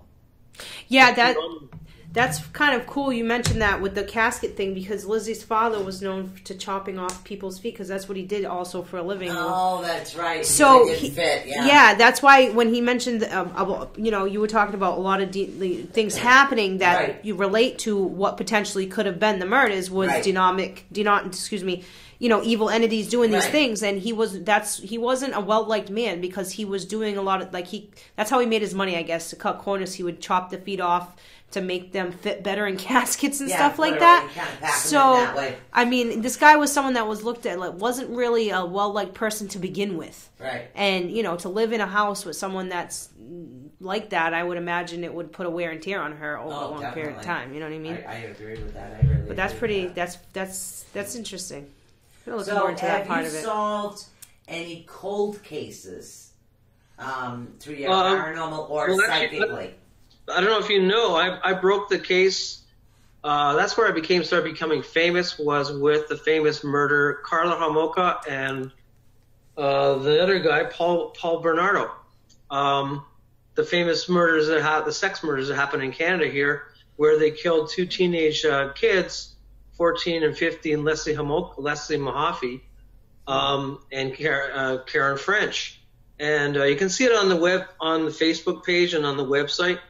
And basically, I was called in to investigate. Well, she was the murderer, okay, but I mean, so was he. Right. And basically, this guy was known as the Scarborough Rapist for many years. Wow. So basically, she was luring other girls in for his sex acts and raping them and letting them go. And in one case, this kind of went out of hand. Basically, he ended up killing the girls. She killed the girls, and they chopped up the bodies in the basement. Wow. Now, everybody was looking for the car because for a long time the girls are disappeared, they're missing, and they couldn't find her, and they're trying to get this guy. And I was working with other psychics, and we actually pinpointed the car, but we thought it was blue. And the reason why it was originally white, but the reason why it was blue because there was a blue tarp on it, a blue tarp. That's why we couldn't figure out what color the car was. Okay. So we eventually figured all that, and I got a call one morning, desperate on my cell phone, on my phone in those days, the tape phones. Yep. 1993. And Carla calls me up and says, you got to come over here, clear my house. I'm freaking out. I got all kinds of ghosts and hauntings, and I'm trying to get rid of evil spirits. Now, we didn't know that she was involved with murders at the time. Nobody knew that. Right. They were still trying to find her boyfriend, Paul. So it ended up, went to her house and to try and help her, and said, with the other girl I work with, Dorothy Turcott, who's psychic, I went to the house and she wouldn't let us in. And I literally freaked right out. The smell was so heavy. The energy was so heavy when she opened the door. Wow. She was like looking through us at the door in the crack, and she wouldn't let us in. She goes, thanks for coming. Well, I'll come outside. I'll talk to you. She's like really nervous, and I was looking at the face of a murderer, and it freaked me right out because she was just so cold, and her eyes were so cold, steel cold. Wow. And we didn't know that this was happening. We were trying to give her instructions on how to clear the house and get rid of it, and she didn't really understand. She goes, okay, I'll pour all kind of vinegar and bleach downstairs and get it all out. Little did we know, they bleached the floor because there was blood all over the floor, right? Wow. And blood in the basin. And later on, we broke the case, and she was later charged, of course, with murder with Paul Bernardo. And he was sentenced to life imprisonment. She got off like 9 years later. And if you see the story that's up on my Facebook page on Patrick Cross Ghost, 25 years ago from the last summer, she is still not remorseful, and she also killed her sister, and she's living in Ontario, and she was released even though she should have been in jail, but because she told on her husband, she got away with it, and she was the devil's daughter, basically. So the courts let her go because they didn't have the evidence, and they already ruled a court decision for her to go to jail. But then when they did find the actual tapes and everything in the video, they couldn't overturn the courts, and that's how she got away. Wow. And it's the most famous case in Canada. It happened in St. Catharines, Ontario. And I was there, and I saw the house. Eventually demolished the house, and it still came up as a whole story as the most famous sex killings in Canada since 1993, 1994. Wow. When they demolished the house, did they find the bodies? You said they buried them in the basement? The bodies were taken to a lake, and the only way that it was found was because when the low tide of the lake came around, the concrete, I guess, the bodies were underneath concrete. They got loose, and they floated up on the top of the surface, and that's how they found the body parts. Wow. Ooh. Now, is there something built over that where the house was? I think it's still vacant. I think there was another house built. There's apparently another family there, but as you know, when murders and killings happen in the basement, I talked to the family who didn't want to talk to the media, but they wanted to talk to me because I was paranormal ghosts. And I said, one-on-one, what do you think? I said, we still hear stuff. We hear still screaming. We still smell things. Yeah. We smell all kinds of cleaning fluids. We hear, people getting strangled because that's what happened to her. And they're still there. The family's still there, but they put up with it. I think it did get sold 3 times since that murders. Wow. Even though it's a new house, brand new everything, the evidence and everything else, the ghosts are still there. Wow. It's the land. The land remembers, and that's what it is. Mm-hmm. It really is. It's the tragedy stuck with the land, and the tragedy stuck with the area, and the basement would still be the basement if you, built it all in again, right? Started it up. Right. Wow. It's fascinating. It really is. So, we're close to 15 minutes left to the show, and I want to make sure everybody knows how to get a hold of you and what pages, and I want to know what events you have coming up in case anybody would like to meet you in person. Okay, for sure. Well, burlingtonghostwalks.ca is my main page. Patrick Cross Ghosts is Facebook, where you can post all the information, anything you want to post, and as well as Discovery Ghosts on Facebook is my other page that we talk about and do all kinds of forums. Okay. I'll be doing other shows coming up. I'm going to be in Los Angeles coming up in probably June for filming, and I'm going to be definitely at Gettysburg on July 26th weekend for the Gettysburg Bash. Come out and see us there and throw all kinds of cheesies at us, and we'll have a lot of fun. And then Jack will be there, Jack Kenna, as well as some of the other famous people will be there. It's going to be a fantastic place, and it's a great party and a lot of fun. We'll be doing the ghost tours, leading the ghost tours as well. Nice. On some of the tours going on, and that's going to be great for anybody interested in the Gettysburg Exchange is hosting it, and Pamela Barry, I believe, is the one that's hosting it as well. Okay. Nice. Fantastic stuff. And I hope to be on the Queen Mary coming up in August, and a few other conventions coming up, but they'll be all posted on the Facebook pages, of course.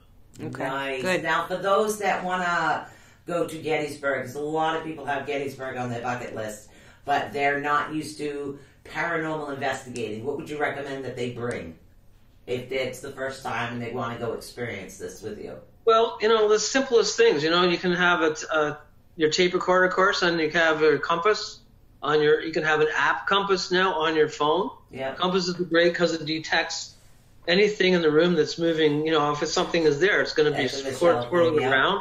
Mm-hmm. It is EMF related, and an EMF detector is electrical energy or on close areas where something could be there that has a pitch point and it's going to be going up and down. And really using your senses is the main thing, and just saying, did you pick up sound? The more you do it, the more you're open to it. That's the thing. The more you we're all psychic. Nobody's any different than anyone else. We just develop it more to be open, and everybody has certain gifts. Like mine is clear audio. Other people might see something more. People might feel something more, or hands and pick up stuff when they touch photographs. So there's so many things that we're all here to learn. We're all here to do stuff. We're all here to help and para-unity, right? So everybody's here. I don't believe in anything bashing anyone and put anybody down because anybody's better than anyone else, because they aren't. We're all here to do 100% agree. Yep. We're all here to do. When somebody gets something, great. You should be great. How can you learn from it? And thank them for sharing, because that's what it's all about. And you can't go in and, like I've been doing this for like 27 years or more, but, those days nobody even heard what we did. Right. But, just to say you're a ghost hunter, you just can't say that. Anyone says, I'm a ghost hunter now, I'm a paranormal researcher. Well, that's fine, but, did you research of how you use all the equipment, how you do it? How do you measure the density of a ghost? How do you measure the moisture? How do you measure the environment? Is it a ghost? There's all these things that people don't realize how to, tune a room to find ghosts. So all the sound dynamics. What is 60 hertz? What's 100 hertz? How can you distinguish if it's a reverse recording or a forward recording, or if it's real or it's not? So there's all these things. There are tools that you can use to do that. Right. But unless you learn and read books and ask other people, you're not going to go any further than just going in and go, I'm going to go in the cemetery, and I'm going to just check out ghosts, and I'm going to see what's happening. You should never go alone for one thing, because anything could happen. Number one rule in our book. Number one rule. I'm going to do this, go out and hunt ghosts, no problem. What happens if you trip? What happens if you fall? What if there's a bear in the forest? What if there's a coyote? What if there's a wolf? What if you hurt yourself and fall on your knife? There's so many things that you have to be careful about nowadays. Right. Especially women. You're off the road, some guy comes along and wants to abduct you and take you in your car. So you really got to go with a couple people. Mm-hmm. Go out, experience it, enjoy it, learn from it, have fun, and maybe you'll get something. And always, I always ask questions. I always still am learning, even though we're all students of the paranormal. Right. Definitely. We're always learning something new. Always. Like I never I learned about the hertz. Yeah. Because I work with hertz when I'm on Healing Sundays for my tuning bowls at the 528 and the 432, but the 528 is better for the DNA repair, so I work with hertz in that aspect. But this is more of the paranormal ghost speak aspect, so that's really fascinating to me. Very fascinating. Yeah, and there's a lot of things you can learn off the internet, and you can download on YouTube that you can learn. There's another show I'm on called Paranormal Profilers on YouTube. Nice. And we use the ghost box. We use all kinds of devices that explain how to find ghosts and detect ghosts. And if you're a group or you're working with a group, it's always good, of course, people who are psychic or mediums, that's the basic thing that you can use to sense ghosts right off the bat. You can pick up stuff. Definitely. Right? But I love the history like you. So I always go for the history. Even if there's no ghosts, I still enjoy the history and finding out what was there and what was there from a time before. Mm-hmm. Yeah, I find a lot of things fascinating about this particular area, and then you get to find out that rivers weren't they were actually rerouted. That's why the man-made river, when the way that they actually rerouted it from the Wampanoags, the Acushnet tribe, the way they rerouted it, it didn't stay because it still went under the ground and actually traveled. And these are all things I found out by researching a particular land. So I find these things fascinating. Very fascinating. I mean, it's a fascinating subject. It's great. I'm always trying to help people and teach people things and what to do and not to do. If you have problems in your house, right, just you do simple saging, cleansing. You can use incense. I find that pine works really good. Different parts of fir work really good. You know, there's different things that you can use to cleanse, as well as just opening up fresh lemons on your table with water. Lemons are acidic. It will absorb negativity. Yeah. So you put that as a bowl of water with lemons, and fresh cut lemons will actually clear a lot of negative energy. Plus, lemons smell good. Right. So, there you go, win-win. That in itself, when burning white candles for an hour at night with lemons, will clear up your energy. There's different things you can do in the house alone. Right. If you bang around if you bang around with your hands and get rid of all the dust and all the old negative energy around the corners of your house, that's where the negativity is. That's where it's built up from like the winter or the summer. Yeah, and the dust bunnies. It's cleansing the house, and that's really what works. Yeah, definitely. I just had a thought, and it just went again. Yeah, in and out, in and out, in and out. Literally, my thought was there, and it just went gone. I didn't do that. Oh, no, I call them brain farts. I don't want to say old age yet, so I say brain farts. My brain just, totally leaves me. I don't know why. I just spaced out what I was going to say. I don't know. Yeah, you don't know either? Mm-mm. No? Damn. I forgot what I was going to say. Oh! Okay. Oh, there it goes. Now, all right. Now, down in this, it took a bit, but no worries. My brain came back. All right. So, down in this particular area, there's a couple of groups that do teach people how to investigate paranormally the correct way. Now, is there anything like that similar up in the Canadian area? Unfortunately not. The weird part about Canada is that nobody kind of really cares as much as they care about hockey and football here. So there's more groups and hauntings and everything else going on in the U.S. than there is here. There's very few groups in Ontario and Canada. I mean, we do have some in BC and British Columbia and Nova Scotia, different parts, but there's very few that do it because, one, there's no money in it, really. We don't make money out of this. Yeah, and so a lot of people get bored. They expect, well, I should get paid for all this, and it really doesn't work that way. I do it as a passion. I never get paid for it. I enjoy it. I do like it. I do TV shows. We're not doing this for money. We go on TV shows, we really don't make any money. Exactly. I do it because of exposure. I enjoy doing it. Right. It's a hobby for me, but there is no, I'm going to make $1,000 and, have fun on the weekend. So a lot of people who do it just for the sake of doing it and finding out and learning about it. Exactly. That's exactly what ATU Network is about. All about, yeah. That's exactly what we are. We're about getting the word out, making the connections, and keep growing. Because we don't get paid for what we do either. I own the network. I run the network. It comes out of me, but I do this because I have a passion to share as much information with the public as I can, whether it's a guest or meeting interesting people like you and the fascinating stories you have, or sharing Tarot Tuesdays, Teaching Thursdays, Healing Sundays. We got all kinds of stuff going on over here. Manifestation going on, and we do have a lot of things going on that we just enjoy and love sharing with the world. So, do you have any last minute advice for anybody out there on any subject? Yes, the main subject, the main thing everyone wants to know about, Ouija boards. Oh. My main answer is don't. No, don't. Don't. You're contacting things you cannot control. You're talking to low-level spirits.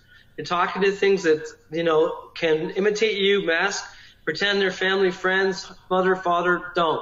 It's not good, and you can't send them back. It's like we're opening a door and letting all the flies in, a screen door, and you can't do it. Exactly.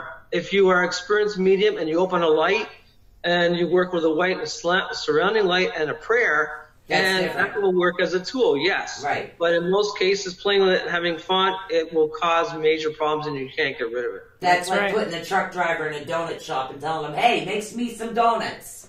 It doesn't work that way. Mm-hmm. So unless you actually have the tools to be able to utilize, to be able to actually communicate with the dead, whether it's clairvoyancy, clairaudio, clairsentencing, or all those, that's the aspect that you need to have. And that's why it's always very important to have, well, we're all psychics. The entire team is full of psychics. But normally those out there that don't have one, you definitely want individuals or a couple of different individuals in order to help you out with something like that, because Ouija boards, I'm sorry, unless you're experienced, like Salem witches, they do use those, and even the white witches, because that's what they are. They do utilize those, but they're experienced in it. So it's different actually going to a kid store and buying a board and saying, let's play. Yeah, no.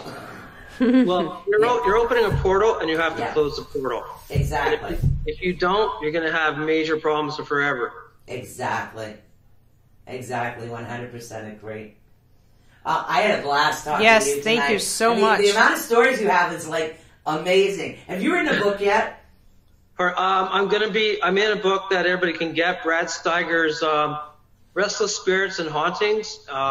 It's a huge book. It's all about ghosts and hauntings and learning stories. You can get on Amazon, and it's on my website if you wanted to see it. I'm also in an upcoming book with Erica Brennan, be out in the fall, and she puts out some amazing books. Nice. Brennan, which is all ghost stories, and as well as the other book, John Robert Colombo. It's called Midnight Hour. That's on Amazon, as well as Terry Boyle, Haunted Ontario Books. I've been in there too, so fantastic stuff. Very, very nice. Thank you for sharing and allowing me to come on the show as well. Oh, absolutely. I really do enjoy. I love. We'll be looking forward to the next time. I love what I do, and literally, I mean, if you write that book or you got more events, just give me a shout out. Yeah, we're all about it. I'll review that book for you. I do that too. I'm a bookie. I'm what is known as a bookaholic. I can read a novel in a night. Well, I'll be sharing more stories coming up in the next couple of months, and I'll let you know. So sure. Definitely. Let me know. I would love to. Love to help you out. I really did enjoy talking to you. And as soon as this is over, I can download this, get this up. Yes, on the we're going to Facebook, share it out. We'll both work on that. We had a Facebook issue, so our Facebook peeps like to get it. And the show will be available. Don't forget, everybody out there, iTunes, iHeartRadio, ATU Network. Literally, just ask Alexa, ask the Google Play for ATU Network. So, iHeartRadio, ATU Network. Boom, we're there. Also, Google Play, ATU Network. We are there. Literally, you can ask your devices to play us as well. So, we are available. It'll be available on iHeart, always the day after iTunes, about an hour after the show's over. So, and we had a blast, and I want to say goodnight to our guest. Yes. And again, thank you. I'm very humbled by your stories. Absolutely. I found fascinating. Another history buff. And we'll be able to share buff. more, too. I love that. Psychic history buff. But peace out, peeps. We love you. Bye, everybody. And we will see you tomorrow night for your teaching. Don't forget, be here. God bless, hon. You too, darling. All right, have a good one.